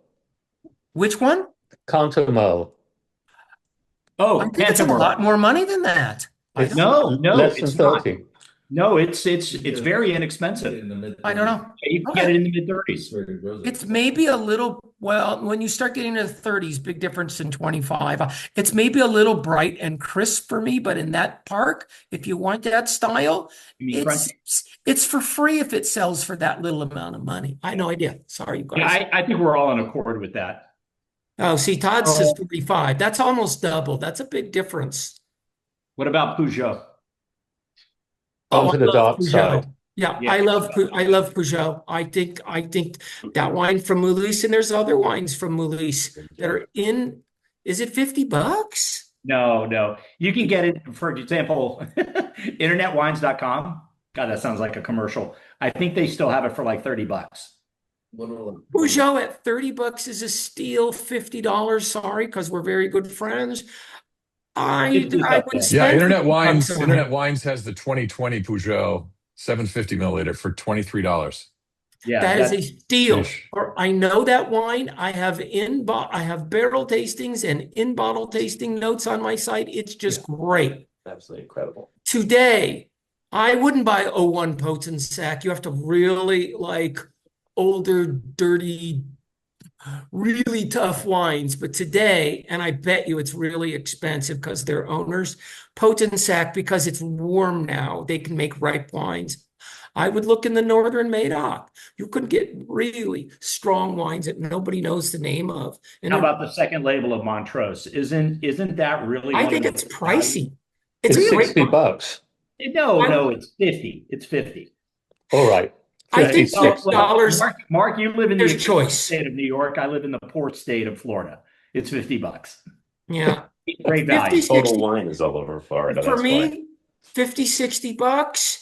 Yeah, I think you can't keep giving different vintages on it. It's got to be like current, one vintage where you guys compare. But 50, 60 bucks, I think that's a lot of money for that wine. But because it's related to Monrose, it's oh God, what's up there in Santa Steph, Tronquois today. That's Tronquois Lalande. It's just Tronquois now. What does that cost? Yeah, I agree with 35? Jeff. Tronquois Lalande, although I guess it's now called Tronquois. Just exceptional value, 16, 19, 20. Buy it up. LaCroix, another one from up there. Costs nothing. Oh, Mark doesn't like LaCroix? No, he laughed because I said, "What did you call me?" Oh, wait till I get. Just give me. We're supposed to have our private discussion after. Although I'm leaving, I'm hanging up at 6:15, so I got that much time to bore you. Robert, the day I get on the bicycle, you can call me LaCroix. There you go. Yeah, it's a really nice Santa Steph that for you guys, it's made by the same team that makes Leve Poivre. Yeah. Not to interrupt, but I want to say because we have been running long, and I don't want to make people feel like they have to stay. But I do want to open it up, so if people just want to chit chat as well, you're welcome to unmute your mic as long as we're all polite about it and don't leave any feedback. I also want to let you know that the next quarterly Wine Berserker online. The theme is I have Alessandro Lunardi, who's the wine director for North America for Ornellaia and Masseto. He said he's going to do a 5-decade overview of Masseto and Ornellaia. So if anyone's interested, I'll probably post that up in the next couple of days. But I just wanted to make that announcement to everybody before you sauntered off. John, is he sending samples? Of course. You do not to me, like Masseto. Hey. We did a Masseto vertical about a year ago with him, which is when I met him. With Mark? With Alessandro Lunardi. Okay. Yeah. Mark couldn't handle that wine. It would kill him. Yeah. It was quite good. Then the 97 vintage is off the charts, by the way. You should buy it. Very underappreciated for Masseto. John, who's been really quiet is Craig Leeson. Phenomenal Bordeaux palate. I'd love to hear from him. I'm calling him out. Well, the reason you haven't heard from us is because we've had everybody else muted. So we're just opening up now. So you can unmute yourself if you have a question. We'll try to turn it into a discussion if possible. I want to know how you get such good hair. Me? No, clearly not you. Clearly Look at not that you. Stuff. Jesus. Bro, come back on. Yeah. Oh, Todd's like a supermodel. You are. You're kind of handsome. What kind now that I know you have now who's sucking up? Look at that hair. Jesus. Wow. What a coif. What a coif. What a coiffure. All right. Who is it? Oh, Gleason. Let's ask him to unmute. You guys have not seen how handsome Mark is. No. Mark has a ponytail. Very look at him hiding behind a clear wine glass. That's really smart. We can't see you behind your clear wine glass. It's made of glass. Can't see me now. All right, Gleason, are you there? I'm trying to get him to unmute. Yeah, I'm here, but my dog is talking. So well, show the dog. We want to see. Yeah, you've got at least two big dog fans as features here. There he is. Can you see me? There you go. Yeah. Okay, there's the dog. Oh, gorgeous. Hi, buddy. Gorgeous pup. So Craig, it's playtime. Greg joined me in the Georgia mountains with my cycling buddies, I don't know, a handful of years ago. Craig weighs like 135 pounds wet, so he destroyed us on every mountain. But he also brought an amazing array of wines. He brought Consolant, Jacques, Lalande. And my recollection, Craig, we were drinking wines from the 70s and 80s, so you were extraordinarily generous. We had some pretty good stuff there. I remember we had some Figeac that was good. Without a doubt. Yeah. I thought we were still talking about dogs because I see Gina's got a dog, a little puppy going on there. So we should have a dog feature too. 2016. Is that like a giant Frenchie? What is that? I think my two fat doggos went to sleep. It's a little Frenchie. Little guy. That's a Oh, little. there we go. That looks like a big Frenchie. There we man. go. That looks like a Awesome. huge Frenchie. That's like Are English any of you- bulldog size Frenchie. Are any of you guys or yourself on my Instagram or Facebook page? Okay, getting better. Yeah. Hey, Todd, you know what would be really cool to sort of do a roundtable on? We're talking about 2016 Bordeaux. We are? I thought we were talking about 1985 and 1977. The 85 and 78 were both extraordinary. But seriously, 2016, we should all still be buying it. What does everybody like? Give me a wine. What should I buy? Mouton Rothschild. It's the single greatest young Bordeaux. Mark, can I use your credit card for that? Because I'll buy a lot of it. Yeah, Mark, the rest of us are a bit on the poor side. We're now, one of your British generational trust fund guys. I'm just saying, it is without doubt something it's transcending the vintage. It's one of the greatest young wines I've ever tasted. Which wine? Mouton Rothschild 2016. And it's been developing so much in the glass that my two friends next to me are kind of sitting there with open mouths as to how good it is. Yeah, no, it's a great choice. I love hearing I love hearing that from Mark. And Mark, you literally have been saying that since day one. So there's something to be said for 8 years of consistency. It's the first time I tasted it for 4 years because I thought this would be a great opportunity, its 10th birthday, to see how it was developing and whether or not I was talking crap. I'm glad to hear that I'm not. Anybody else with some winners we should be looking at? Durford, by the way. Las Casas. Pibron. Pibron. Pibron is fantastic, yeah. Pibron is That's a Pichon Baron winemaking family. It's a Pauillac, yeah. Yeah. It's phenomenal. Pibron. For the price, yeah. I know the wine. You guys do know I know these wines, right? Mark or Jeff, you're not the only person on this thread. No. Oh, I'm sorry. I thought you were like explaining it. Pibron. No, there's probably, I don't know. To follow you, there's got to be 5,000 people on this thing. Oh, yeah. I'm sure. Yeah. Maybe 10,000, maybe 20. No. I got a text from my dog. He wants to know why dinner isn't being served. He eats at 6. The best 2016 I've had is Obayi. Yeah. Now we're talking. Yeah. I know the humans have all talked. How about the dogs? Can they say something? Well, you heard mine barking. Obayi, thanks for bringing that up. I didn't buy it in 16. I have it in 14. I'll take a look at that. Let's say hi. Can you say hi? Hey, it's hard to go wrong with Pesach in 2016. Obayi, Smith Lafitte. Hang on. Leve, Aubryon for $50. Just great stuff. Thank you, Ed. Thanks, Ed. I don't think I could think of my favorite 2016, but I would say one that really just knocked my socks off and is completely unforgettable is a wine from Napa called Black Sears. So I tried it at a tasting, and someone in here, Will Beishers, was at the tasting with me, and it was the number one standout wine for, I don't know, 15, 16 of us. Jay Hack brought it. I was going to say, you were talking to Jay Hack. Yeah, it was a blind wine, and everyone was like, we were absolutely stunned by how good this wine was in 2016. That is a Jay Hack really unforgettable. I don't like Napa Will, Cafe you wanna wine, chime but in? I like that. I love that wine. You're right. That was fantastic. What about Brian Grafson? He drinks a lot of Bordeaux, he's got a great palate, great note taking. Give us a 2016 that we all should buy. I'll be honest, I haven't had many. I like to age my wines. I've had a few lower level that I thought were okay. On the cheaper end, Latour Martillac, I think is really great QPR. It's on the bigger side. I'm drinking the Roussan today. It is on fire. It is really impressive. Yeah, I'm glad that, Ryan, I need to track that down. I bought the 19 and the 20. I did not buy the 16. Buy it. Yeah, thank you. Thank you.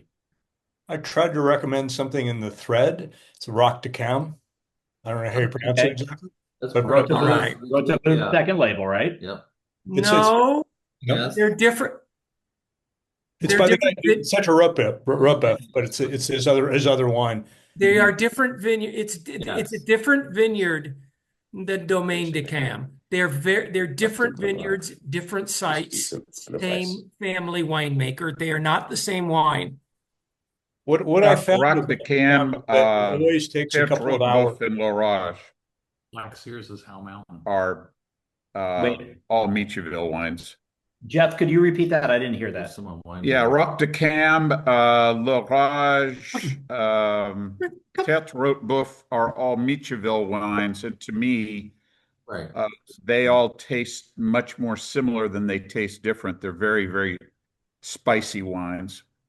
Oaky? Agreed. No, well, it may be the oak. They are oaky for me. It may be the oak that they're using, but to me, there's so much baking spice, cinnamon, clove, that it overpowers the fruit to my taste. Oh, beautiful dog. Look at that. As good a show as you'll get. There you go. I still want to know Jeff Leave's opinion on Valentro. Oh, I really like the wine. It's extremely well made. It's maybe a little concentrated for every night, but there is an elegance and a beauty and a purity to the fruit. On Terre Rotebuff, I can tell you, I don't know the winemaking practices of their other two estates, but Terre's 100% new oak, and it's only one of the few places that uses only one cooper. And I think it's Taranso, and Taranso's a very powerful oak, where others are less powerful. So if that helps you. You can read that stuff on my site, because I just don't remember anything anymore, let alone everything. I think Valentro has actually evolved quite nicely. There was a period where it was really... What? Yeah, I'm shocked to hear this. Yeah, I am too. But so by what vintage, Mark? Wait a minute. How do we know that's him? Some alien has taken over. Is it me, Mike? It is. It's his bodyguard speaking. Mark has gone insane. But Valentro around the 2005 era was over the top and not particularly nice. In fact, the '05 Valentro was one of the wines I tasted and hated. But it's got better. It's got a lot more balanced. That's not to say I would buy it, but it's a lot better than it was. And it is me. And you claim to like the 25th, correct? And it's not going to kill you to drink it. No. Actually, they have an interesting kosher cuvee. I know. But I never... That's one thing for all our members on the tribe. I never am presented kosher wines. It's funny. There aren't that many made anymore. A lot of people, it's too much work, but they still make it at Valentro. Well, they actually have, sorry, I'm not great with kosher terminology, but they have the absolute, I think it's glatt kosher and actual kosher. The glatt kosher is where they boil it to 165 degrees or something, and it is absolutely horrendous. And a normal kosher is quite okay. Yeah, this doesn't sound appealing to me. There are two different ways, and I don't remember anymore. And I almost never see it. It's too much trouble for those guys, for too little demand. But you know, I know everybody's thrilled. I got 5 minutes for you. Hey, Craig, tell us about the VCC second label you're drinking. Yeah, so this is the 2016 Gravette de Sertan, and it's actually drinking really nicely right now. I think I had another bottle 3 or 4 years ago, and at that time it seemed a little tough. Sorry, I see my light is right in the way here. But yeah, it has really nice fruit. It's kind of grippy, nice structure to it. I imagine these will last a fairly long time, but I wouldn't hesitate to drink it now. It's a hell of a second label, Craig. I have a lot of the 10, but I have not popped one. I have one. Is it time? I don't know about the 10. I've never had it. The other ones that I've had recently, like the 19, drank seem to drink pretty well right out of the chute. And then I think I've had the 12, and that one was really nice ever since I came across them. Yeah, hell of a second label for sure. Yeah, I mean it's a little pricey for a second label, right? But that sort of goes with that territory. It's on its own, don't you think? I mean, yeah, we call it a second label, but I mean, it is a pretty premium wine. Yeah, I actually like a number of the second labels, like the Pichon Lalande. I guess they've had a few different names for it, but what's that? Reserve de la Comtesse. Yeah, the Reserve de la Comtesse, and then some years it's been called Pichon Comtesse Reserve. Pichon Bergeron, yeah. It's a really nice wine. It's more, I think, more Merlot heavy than the Grand Vin. But it also seems to drink really nicely. I think they're made to drink really well young, and that one also seems to have some some character of Pichon Lalande, although it is definitely a more Merlot heavy blend. Right. Yeah, the 14 is a beautiful one. Mark, you bought me a bottle of that. Mm-hmm. 14 Comtesse, the second label. I did. Yeah, I did. He doesn't remember. Take credit for it, Mark. The 16 Comtesse is really good. Yeah, those wines, I don't know if they're the best values, but I think a lot of them are really well made. The most interesting second label to me is Alter Ego at Palma, because it's, instead of being the wines which have been rejected from the Grand Vin, it's a very specific parcel with a very different flavor profile to the Palma.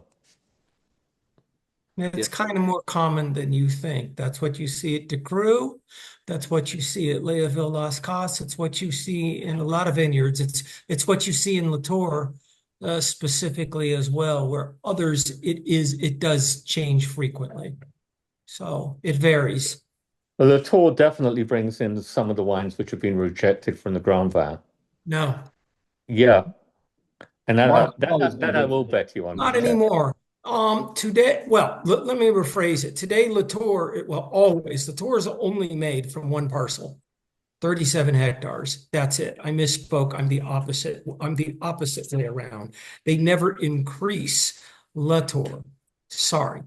That part has never changed. They do, Forts can get that and can get other parcels, and then Pauillac would be separate from that. Yeah, my mistake. I reversed it in my little pea brain there. But you do find, De Cru, it's the same thing in Croix de Beaucaillou. He wants it. That's a very specific parcel for De Cru. That's pretty recent, though, isn't it, Jeff? I mean, that was around 2015 that he designated the parcel. So, I gotta ask, it may have been that way, and he's never really marketed it that way. That one, I'm not clear. Las Casas has changed. So Las Casas is pretty much just one specific parcel for the Grand Vin. And now what's their second wine is actually, then they have a separate brand, and then Leon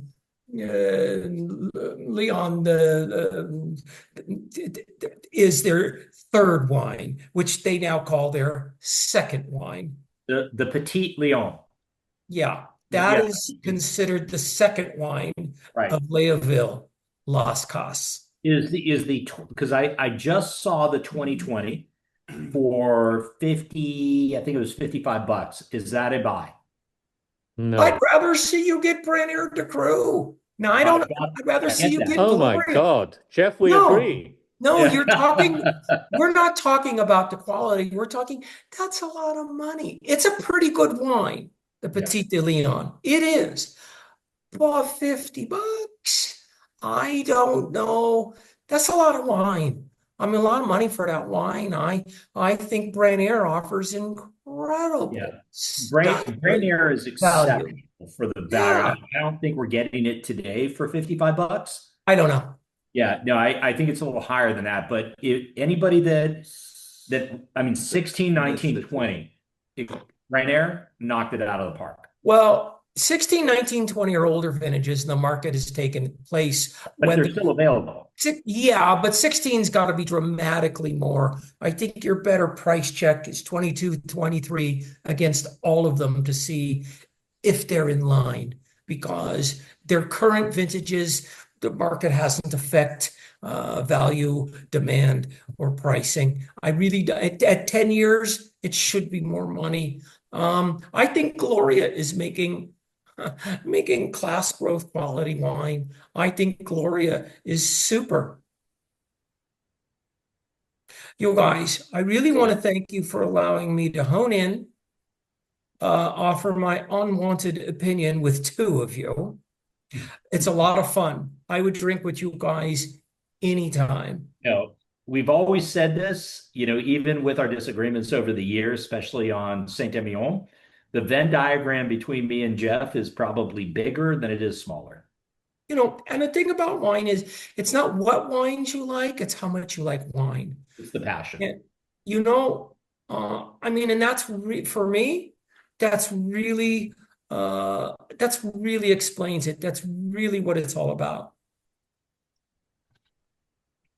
John? Well, I know, Jeff, I know that you said you needed to sign off. I mean, everyone else is welcome to stay. I'm just thanking everybody for, allowing me to participate. It was a real lot of fun. If I'm ever invited back, which is pretty unlikely, I wished we could just take almost all just questions from people, because for them, it's more interesting. And I don't know what Robert or Mark think, or any of the participants think, but I like the questions. I like hearing what people, their opinion and what they want to know. I think that's more telling.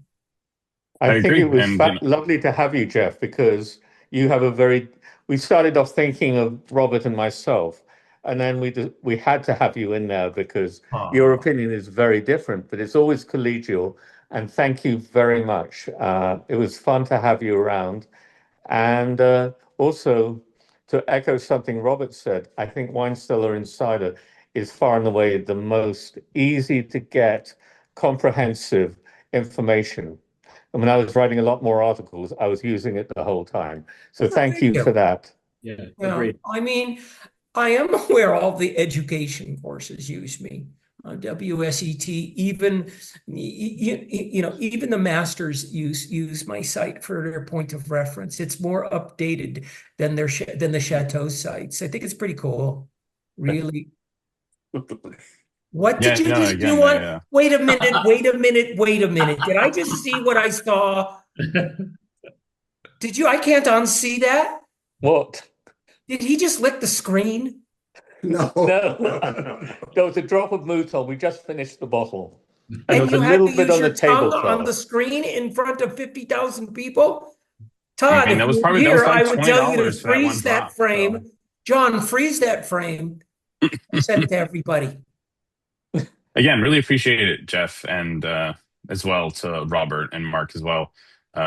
Fortunately, I've been to a few lunches that Mark has hosted, so I've met him. But hopefully, Jeff and Robert, I'll meet you guys, and we'll be able to share a bottle. I live in LA. You're out here. Ping me, John. Or where are you located? I'm in New York. Okay. I do a lot of the dinners out here. I've had the pleasure of meeting and semi-dining with Mark in Bordeaux. I remember, and I remember that wonderful time when there was a hurricane at Chateau Le Gaffelier. Oh, the hurricane. We ended up inside. Well, first of all, Michael Broadbent was sitting there trying to get this plastic thing to keep straight. And then we all went down to the wine cellar. There was no food, but there were a lot of fantastic wines from Saint-Emilion.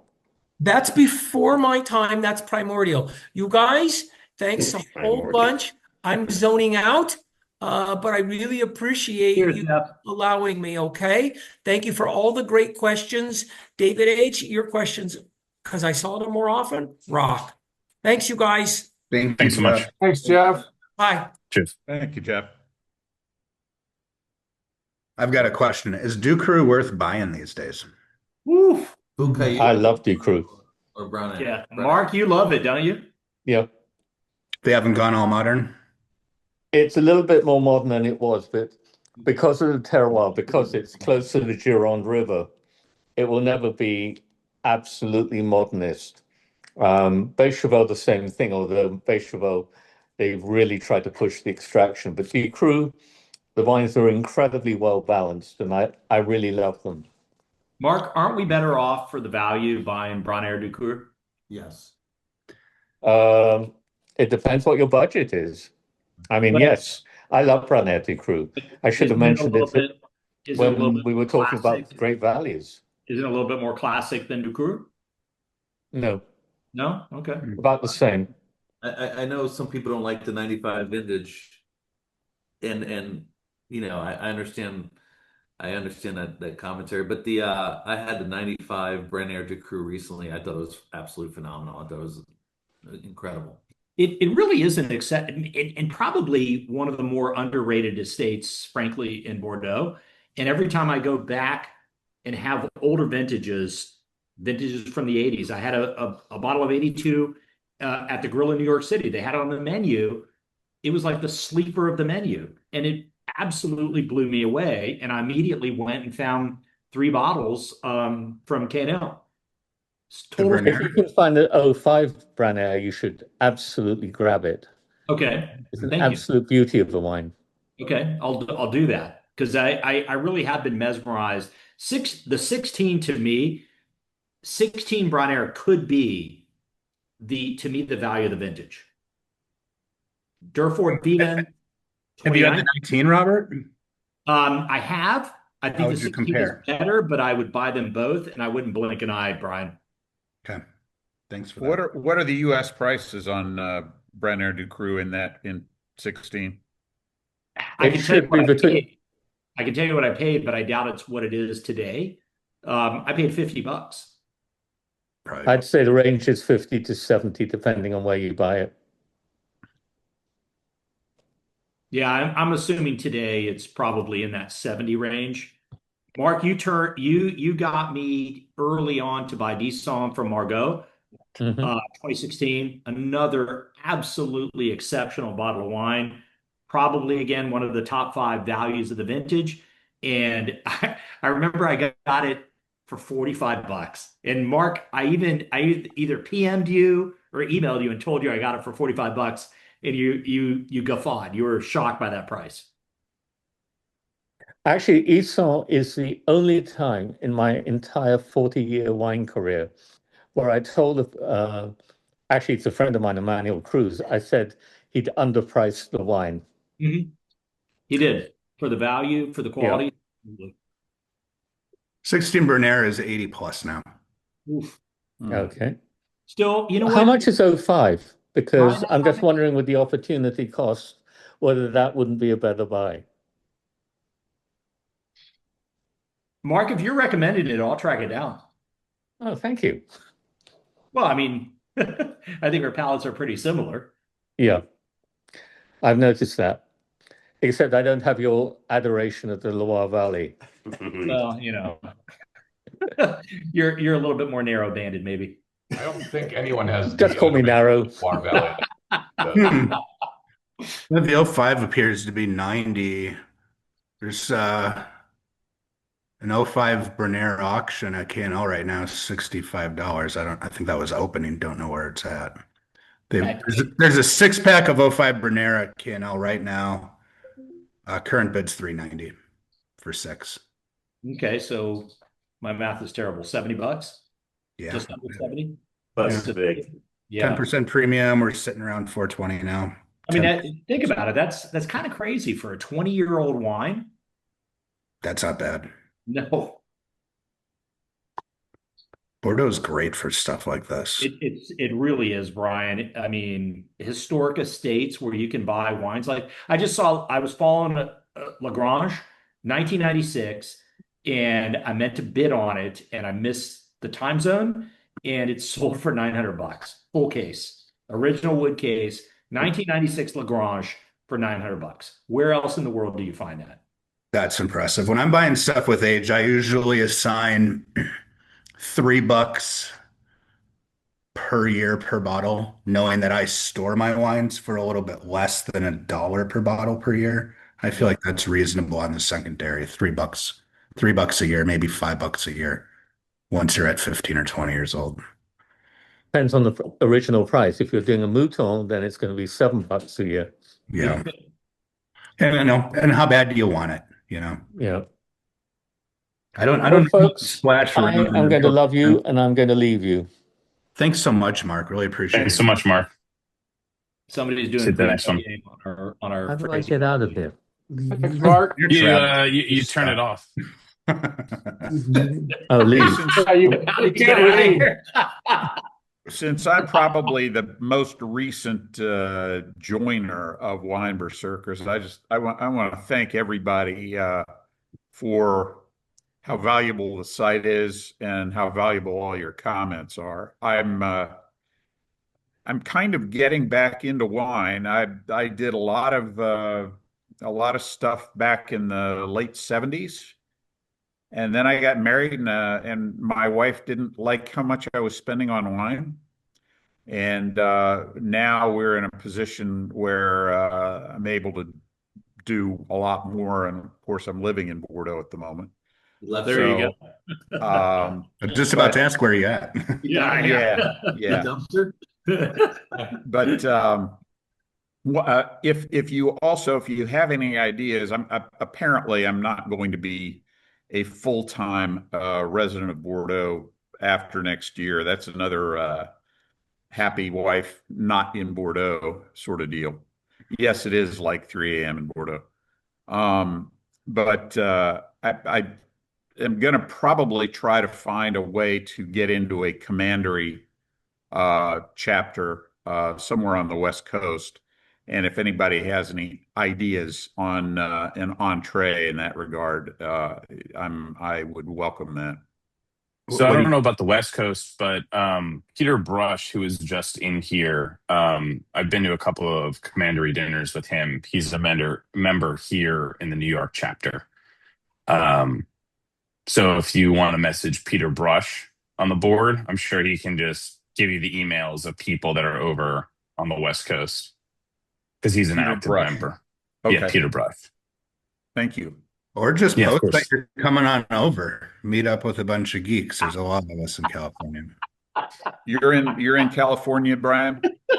Yeah, Los Angeles. Okay. God, that slays. I know it's not fully relevant to the theme of Bordeaux, but I know we're getting late here, but I'm just curious, what do you guys think of 16 in Italy? Whoops. It's right, leave the room. I just had a Produttori. Give it another 10 years.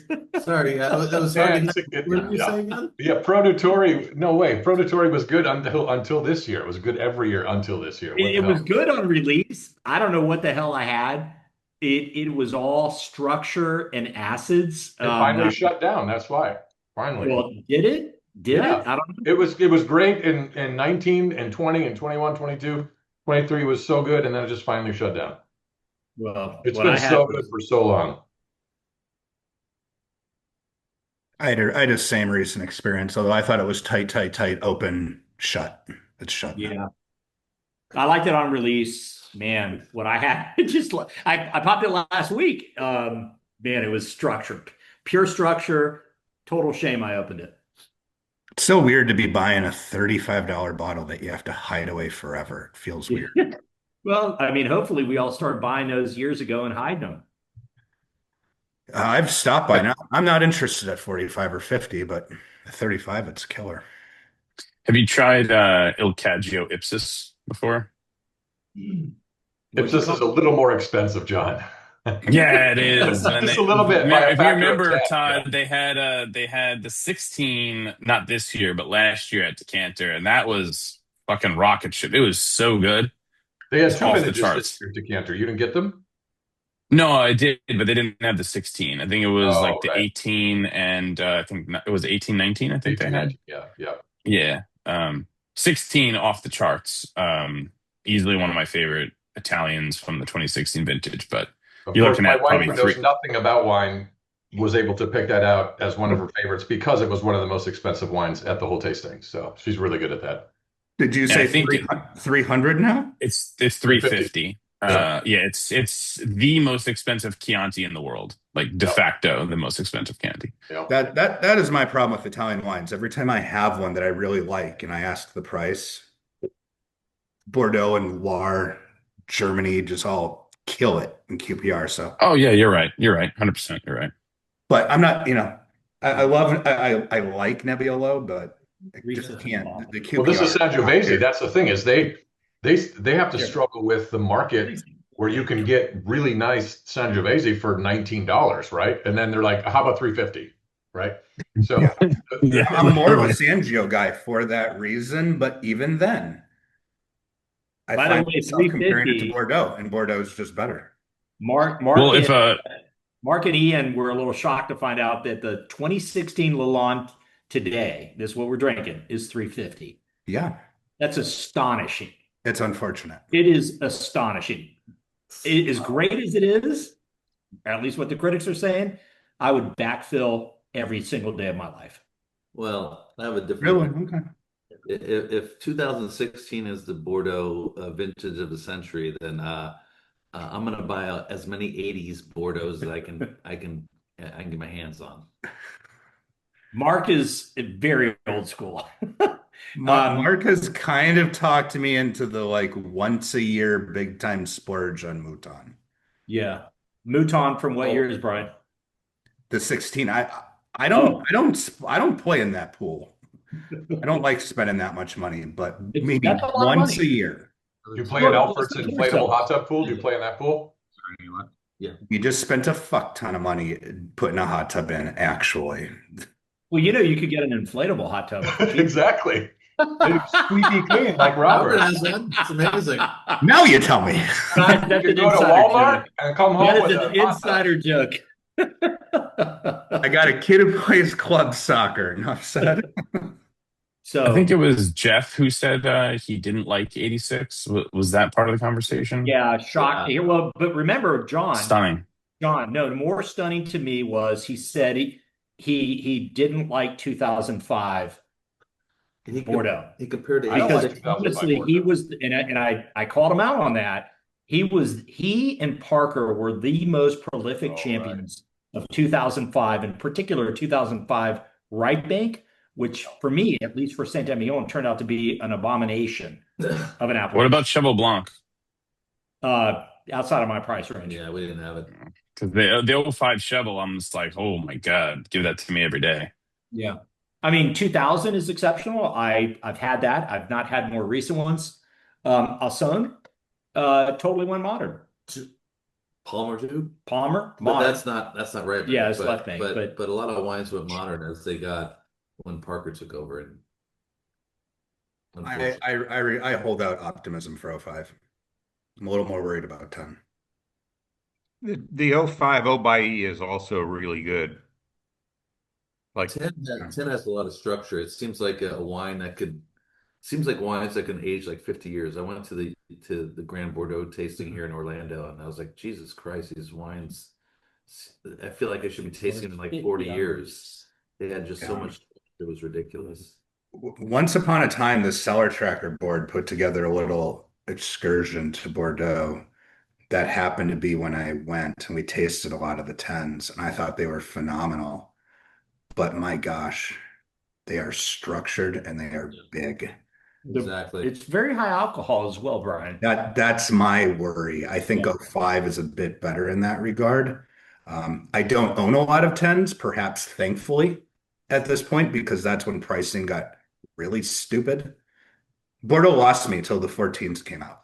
Yeah, you and I are in accord on 14. God, I love 14 so much. Yeah, I agree. All day long. Seriously. Finally back to balance, frankly. That great values. Yes. The 14 Domaine des Chevalier for my palate just continues to be ridiculous. I've had to hide them at offsite because I can't keep my hands off of them if they're 14 BCC is off the charts as well. I have 4 of those hiding at offsite. Is it drinkable now? I've got 4 hiding.